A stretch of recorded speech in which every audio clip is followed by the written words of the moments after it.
John is the president and CEO of Yale Cleaners, a local family business focused on providing high-quality dry cleaning with exceptional customer service. He earned a degree in business administration in 2005 from the University of Oklahoma.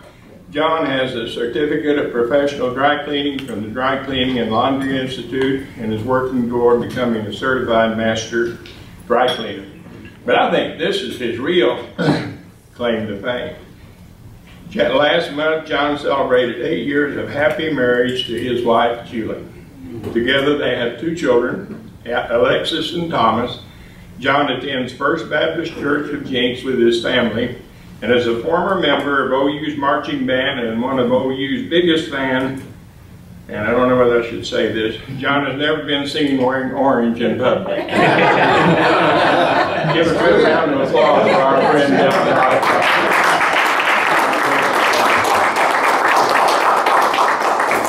And actually, it's really hard to clean OSU clothes in the store. I sometimes wonder if they're going to get lost. Don't let that red bleed into it. Your gizmo's not working.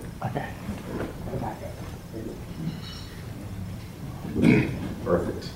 All right. Well, Ted has suckered me into coming out and speaking today, and I don't normally speak about myself. I'm a private person. I don't talk about myself very easily.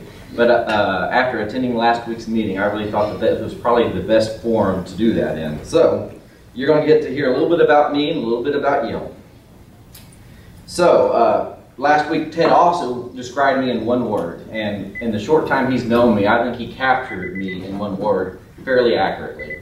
He said passion. He said, John's passionate about dry cleaning. Well, Ted's right. I am very passionate about dry cleaning, but I'm passionate about my faith too. First and foremost, I'm a child of God.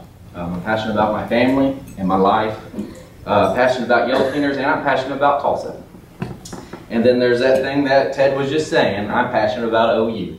Now, some people say it's the football program, but I'm really passionate about the OU's marching band. I was a member there for 5 seasons, and it was some of the best time of my life, made my best friends there. Why do I tell you about my band history? Well, band and faith, for me, are one and the same. Growing up, I had 2 working parents. They worked a lot of hours. They had 2 companies. Like many people, we bounced from church to church, never really finding a home. Sometimes we wouldn't go to church as often as we should. Eventually, we returned back to my mom's home church. It's the church she was raised in. My parents were married in that church, Memorial Baptist Church on 28th and Yale. It was about the 5th grade when we started going back there, and we finally found our home again. We started attending church regularly again, and everyone came, not just mom and the kids. It was mom, dad, and the kids. So that was hard. That was big. Somewhere in 5th grade, my mom helped me make a decision. She helped me make the decision to join band. She said, there's a big family tradition and no one's carried it on. Your grandfather played trumpet, I played the cello.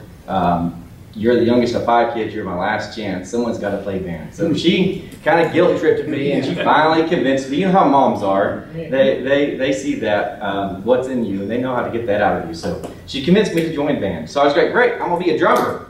I'm going to beat on things. I'm going to be loud.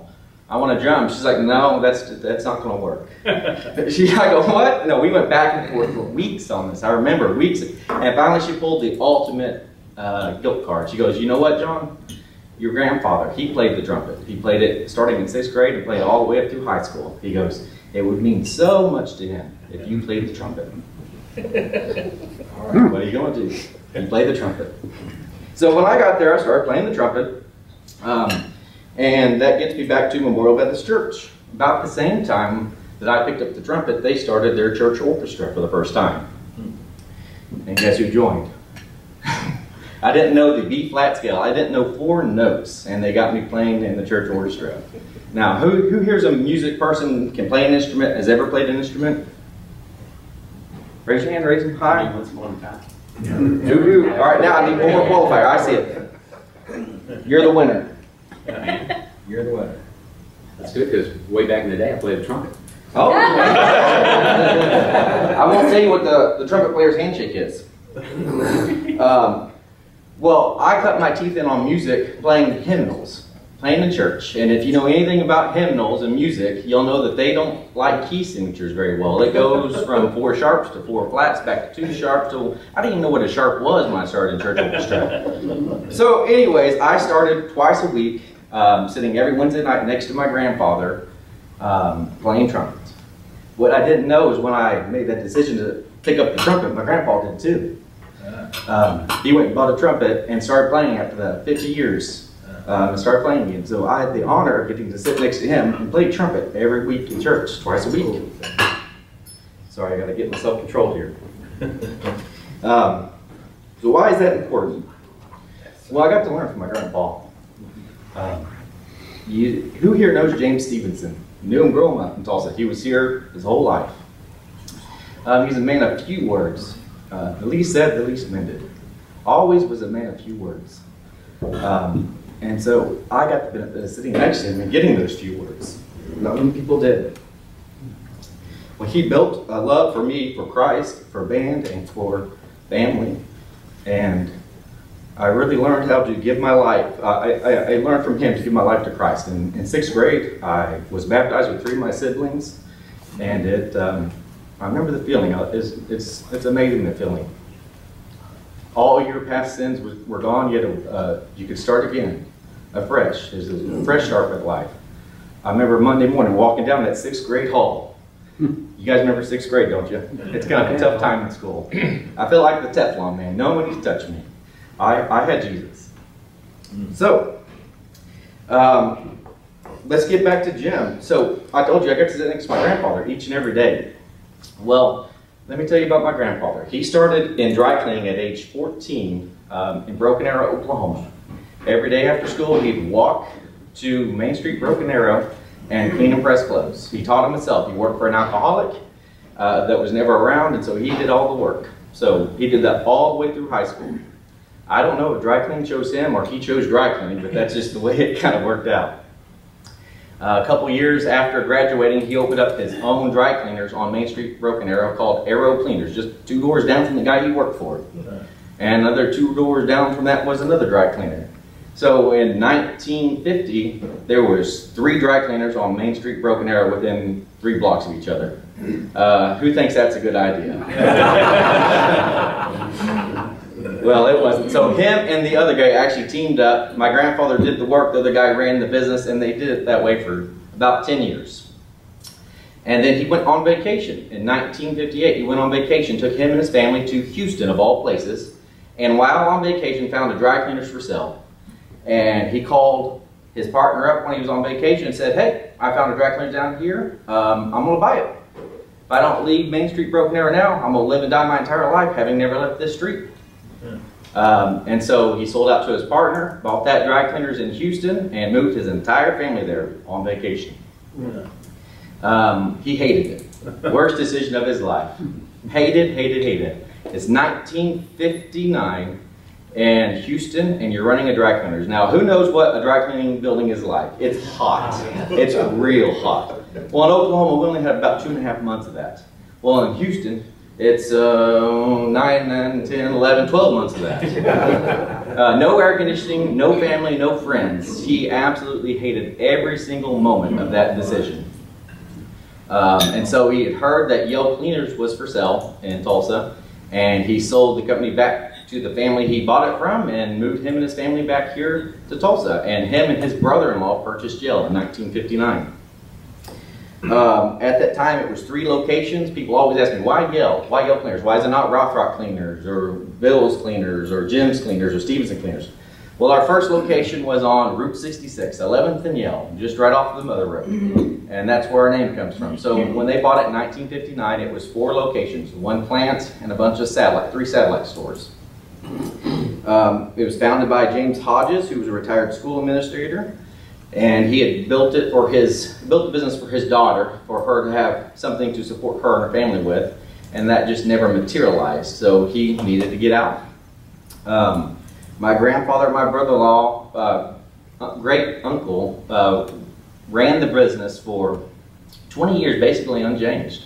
They grew it. Obviously, they built a big modern production facility. They had 22 dry stores, but the business model was the same.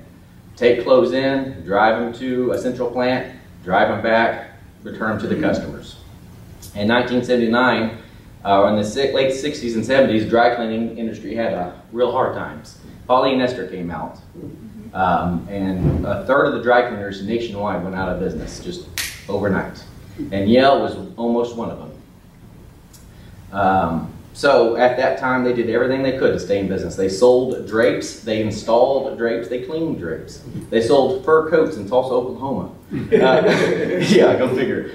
They stored them in their full fur vault. They did everything they could to try to stay in business. And in 1979, it was time for a change. So my great uncle retired, and my grandfather convinced his son-in-law to join the family business. My dad was a chemical engineer by a degree in trade and was working in Houston being a chemical engineer. And my grandfather had 3 kids, and none of them wanted to be in the dry cleaning business. They had their own interest, and that was not something that was in their plan. So my grandfather needed a way out. A lot of you guys in this room may or may not have that problem with your businesses. You got to have a way out. And there's only so many options you have. So he convinced my dad to quit and come to work. And they teamed up together, and they built a new company. At that time, Yale had kind of fallen off in the marketplace. Not just the polyesters, we kind of lost our way. We were doing everything but dry cleaning. When we were dry cleaning, we were doing everything else too. And so my grandfather wanted to reinvent the company. My dad was the muscle and energy behind it, but they needed some marketing. They needed a new marketing slogan. Originally, we were Yale Cleaners, the key to cleanliness, a pun on the old lock, yellow lock. So there's a lady named Donna Wilson that was, the Wilsons and the Stevensons go way, way back. Big family friends for decades going into this. Matter of fact, Donna Wilson sang at my parents' wedding in 1969. So in 1979, they were looking for a new way to market Yale, and she came up with the white hat. And I got her to write me a letter a few years back about that time. And I have a little excerpt from it that I think is very important. The guys in the white hat, it said everything. I told with the idea of white glove treatment for your clothes. I know that would be a temporary passing slogan. But what is more honorable, more trustworthy, stronger, and a continuing symbol of America's "the good guys win" image than a guy in the white hat? Its audacious, self-assured image has reinforced itself throughout every Yale Cleaners plant and in all promotional applications and advertising, finding commencement personification in Bill Rothrock himself. It's an amalgam of was perfect. Bill typecast as the bold, friendly godfather of a 50-plus-year-old company with Old West values and substitute. So what does the white hat really mean? Have you guys ever thought about that? Close your eyes. Everyone close your eyes. All right. Picture a person wearing a white cowboy hat. And don't picture me because I'm standing up here. What are you guys picturing? Who are most of you guys thinking about? Is it Rogers. Roy Rogers, John Wayne. All right, good. Who said that? You're the next one. There you go. I said that.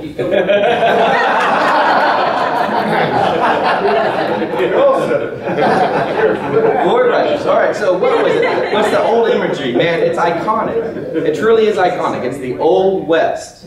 It's the good versus evil. The good guys wore the white hat, the bad guys wore the evil. Everyone knows instantly when you have that white hat on.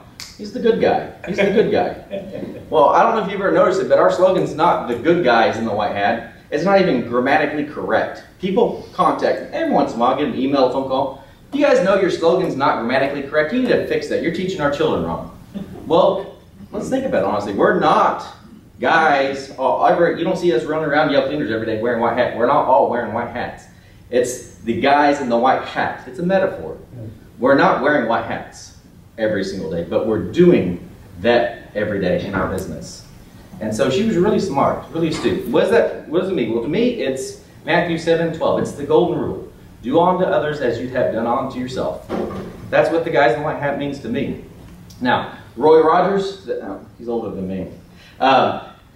He was a guy wearing a white hat. But I contest to you that I don't think he was the first guy to walk this earth wearing the white hat. I think Jesus Christ was the first guy walking this earth wearing the white hat. And I convinced you that that is part of what makes Yale who we are today. It is audacious. It is American tradition. We're talking about American traditional values when you're talking about the good guy in the white hat. Something our country was founded on, Judeo-Christian values. And so the brand really has worked well for us. One, because it sells. It's a selling brand, and people understand what it is instantly. They respect it. They understand it. But more than that, I would say that it helped make Yale who we are today. In 1979, we weren't the company we are today. We're the largest dry cleaner in the state and one of the largest in the nation. I would say that this one slogan did that for us.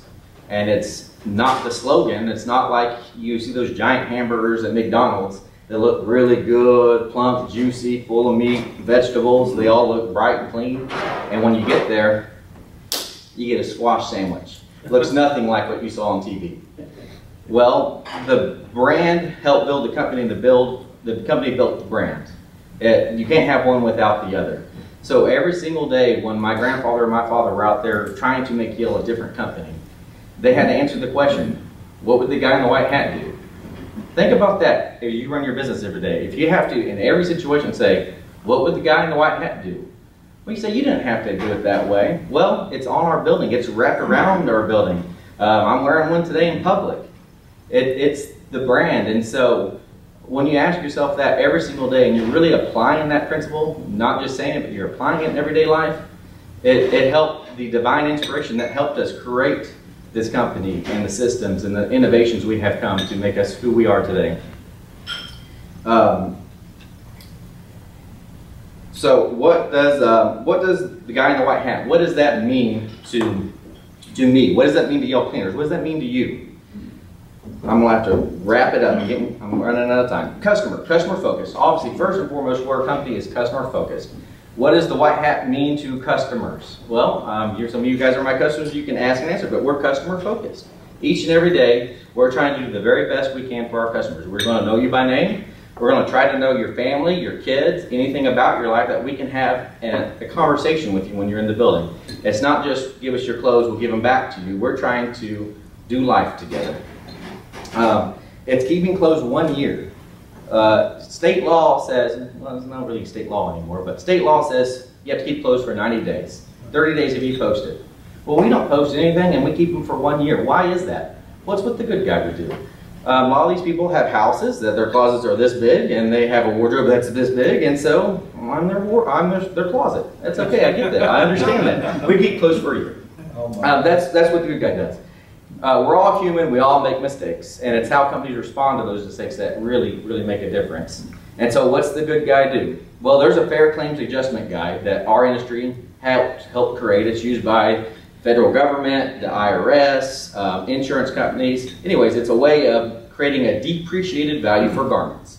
When you buy this suit, it's all brand new, it's whatever price you paid for it. When it's 5 years old, when it's 10 years old, is it worth that? I don't know. The experts that created the guide say no, it's not worth it. It has a depreciated value, just like your car or your house. Customers don't understand that. And that's part of what's led to the industry having this bad name. I got taken to the cleaners today. Well, if you look at the guide, I can understand why. You get a men's dress shirt that is 2 years old and you paid $60 for it, and the guide says to pay them $7 for it. Well, you offer a guy $7 and you're going to get a slap in the face. So the guide on my hat won't do that. At the very minimum, we double everything the guide says for our starting point for negotiation. That's just a starting point. We're saying, hey, this is where we're going to start with trying to resolve this problem. And if the customer accepts it, great, we move on. We start trying to rebuild that relationship. If they're not happy with that, then we continue to try to negotiate to become with a mutual outcome. And when you compromise, no one goes home happy. Maybe you do, maybe you don't, but you both have to give up something to have a good compromise. And we have a lot, like Ted said, that white hat, black hat thing, it's a hard thing to manage. We have 3 competing factors. Clothes were made, they're made in China, people wear them, things happen in life, and we have humans that clean them. So in any one of those opportunities, there's opportunities for failure. Clothes can be mismanufactured and fall apart in cleaning. In your everyday life, you can wear them and damage them and don't know it till they're cleaned, or we can just mess up, and that happens. So there's lots of opportunity for failure, and it's how you respond to that failure that really matters. We have coupons. We are the largest dry cleaner in the market. I would admit to 60% of the market comes to me, but we try not to act like a monopoly. We are the lowest priced dry cleaner in the market outside of dollar cleaners, one price cleaners. If you look at all the other big brands, we have the lowest price per item of any other cleaners, and not by 10 cents, usually by 50 cents to $1. And then we offer coupons on top of that. It's, doing the right thing, being fair. Hours of operation, we all close, but people make mistakes. It's me driving out on a Sunday night or a Saturday or an evening and getting you your clothes because you didn't get there in time. That happens. I did it 2 weekends in a row. I mean, there's just the last 2 weekends. It's having an A+ rated rating with the Better Business Bureau for 60 years. That's hard to do in this industry, but it's the right thing to do. When it comes to employees, we're closed on Sunday. Always have been, always will be. That's God's day, and we take the day off. We could have more business if we didn't, but that's not what we're here about. We're here to clean clothes, but also have a family life. Fair wages and benefits. We try to provide the best wage and benefit we can. When outside forces try to constrain that, we are very slow to react and try to protect the weakest among us and make sure that they're not the first to get a negative outcome when something happens. We strive, we create a great working environment, long-term employees. I've got countless employees that have been with us 5, 10, 20, some of them 40 and 50 years. You don't do that unless they're family. You're working in a family company, they're part of the family. Yale Cleaners is my family, and they're part of the family. And that's really true. And finally, community. I know we're running short on time, so I'm going to wrap it up in 4 minutes. Community. We're here because the community supports us. We have more than our fair share of the market because the community supports us. And I think it's important to give back to the community. We really have to give back, and we do it through lots of ways. We have our Coach for Kids program. Who's ever donated a coat to Coach for Kids? Thank you, we appreciate that. Over 300,000 coats in the last 20 years have been given to our neighbors in need. We've cleaned them all, mended them when needed, and Catholic Charities has given them out. It's a great opportunity to connect with people and share the message of Christ and giving back. Families Fighting Childhood Cancer. In the last 4 years, we've given them over $20,000. They're a really, really small local charity, and they help people that have a kid going through cancer. They need their electric bill paid, they pay it. They need resources of how to go navigate this process, they help them. If they need a date, babysitter, whatever it takes to help them get through that situation, they do it. The Crescendo Music Awards for the Rotary Club of Tulsa, we've given them over $50,000. Music's close to our family's heart, and that's one way we can support that endeavor. Miss Oklahoma, we've been our official dry cleaner for about 40 years. We're very, very involved in Rotary clubs all over the market. Lots of past presidents in my family, not me, fortunately, yet. We'll see. YBT, we just partnered with YBT real recently. They're a fantastic organization. I came to know them in December, and I felt right at home immediately. I felt like God was calling me to be a part of that. And finally, Dress for Success. What do we do with those clothes that have been left here for a year? Everyone asks me that. What do we do with the clothes? Well, we give them to charity. We make every effort we can to get a customer to pick them up, but after a year, we have to get them out of the building, and we quietly donate them to charity. Dress for Success is just one of the many charities that we support. They're a great organization that gives women a second chance in life. And they do everything they can to get them to success, from job training, interview training, dressing for the part, things of that nature. I forgot to mention that Yale gives second chances too. One of our best managers came out of a halfway house. Started out as a counter person and worked her way up, and she's the best manager we have. It's giving people a second chance and finding those opportunities where you can share God's message with them. And sometimes you're successful and sometimes you're not, but you have to try. So I'm going to wrap it up with this closing comment. Every single day at Yale Cleaners, different times of the day, multiple times a day, someone asks the question, what would the guy in the white hat do? It gets asked every single day. So I'm going to ask this of you. When you go home today, I want you to ask, what would the guy in the white hat do? I'm not talking about John Wayne or John Rothrock. I'm talking about Jesus. What is his plan for you? Ask yourself every day, am I doing what I need to do to get there? What would the guy in the white hat do? Thank you.